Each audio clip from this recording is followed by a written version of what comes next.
오늘 말씀은 여호수아 7장 10절 11절 말씀입니다. 여호와께서 여호수아에게 이르시되 일어나라 어찌하여 이렇게 엎드려 있느냐. 슬퍼하며 기도하고 있는 여호수아에게 슬퍼하지 말아라, 일어나라 하시는 것입니다. 그 다음에 어찌하여 이렇게 엎드려 있느냐 하시면서 왜 아이성에서 패했는지, 그 작은 성을 왜 점령하지 못했는지 그 원인을 하나님이 말씀하십니다. 그 첫 번째는 이스라엘이 범죄하여 내가 그들에게 명령한 나의 언약을 어겼으며 하나님과 맺은 언약을 어겼다는 것입니다. 가나안 땅에 들어가면 모든 것을 제거해야 됩니다. 없애야 됩니다. 그러겠다고 했는데 없애질 않았죠. 아간의 범죄로, 탐심으로 말미암아 이 일이 일어난 것입니다.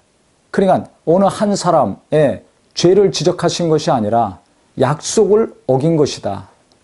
그 약속이 중요합니다. 언약 백성 아닙니까, 이스라엘이? 성경도 구약과 신약 아닙니까? 하나님은 말씀을 하셨습니다. 약속을 하셨습니다. 그리고 그 약속을 신실하게 이루어 가시고 이루신 분입니다. 예수 그리스도가 이 땅에 오심으로 구약에 예언된 모든 말씀을 이루셨습니다. 언젠가는 또 우리를 데리러 오신다고 약속하셨는데 그 약속도 이루어질 것입니다. 하나님은 약속을 중요하게 여기십니다. 한번 말씀하신 것은 반드시 이루시는 분입니다. 그런데 이스라엘 백성들이 말씀을 어겼습니다. 약속을 어겼습니다. 그 말씀에 순종하지 않았습니다. 이것을 강조하시는 겁니다. 두 번째는 또한 그들이 온전히 바친 물건을 가져가고 도둑질하고 하며 속이고 그것을 그들의 물건들 가운데 두었느니라.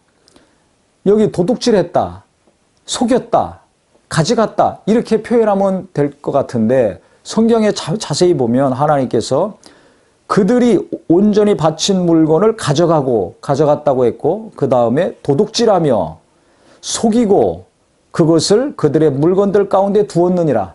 네 가지로 정확하게 말씀을 하셨습니다. 저는 이 말씀을 보면서 너무 소름이 돋았습니다. 우리는 간단하게 생각하고 남들도 다 하는데 뭐 이 정도면 어때? 라고 여길 수 있지만은 하나님은 내 마음과 생각과 일거수일투족에 대해서 너무 정확하고 분명하게 지켜보고 계시다는 것입니다. 도둑질한 것이 아니라 속였다, 가져갔다, 자기 재산 목록에 넣었다, 치부를 했다. 불순종한 것과, 즉 말씀에 순종하지 않은 것과 그 말씀에 순종하지 않은 결과 자세하게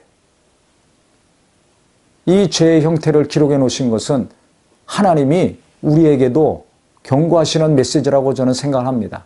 내가 말씀에 순종하지 않는 삶, 성령의 인도하심에 순종하지 않는 삶, 하나님의 뜻에 순종하지 않는 삶을 산다면 우리는 쉽게 죄를 지을 수밖에 없는 연약한 존재입니다. 남의 것을 시기하고 질투하든지 아니면 취하려고 하든지 그래서 내 것으로 하려고 하고 가져오거나 가져가는 경우가 얼마든지 일어날 수가 있습니다.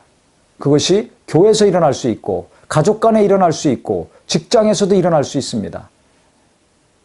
다른 사람만 죄인 취급하지 말고 비난하고 정죄할 것이 아니라 나는 어떤 삶을 살고 있는가? 나 자신을 돌이켜 보셔서 정확하게 이와 같이 하나님께서 말씀하시고 지켜보고 계시다는 것을 내게는 괴로운 것이 아니라 부담스러운 것이 아니라 어떻게 보면 더 기뻐할 것이고 내가 거룩하게 살아야 될 의지가 생김으로 하나님 뜻에 순종하려는 의지가 다시 회복이 되심으로 하나님께서 더욱더 선한 길로 거룩한 길로 인도해 주시는 참된 그리스도인들이 되기를 예수 이름으로 축원합니다.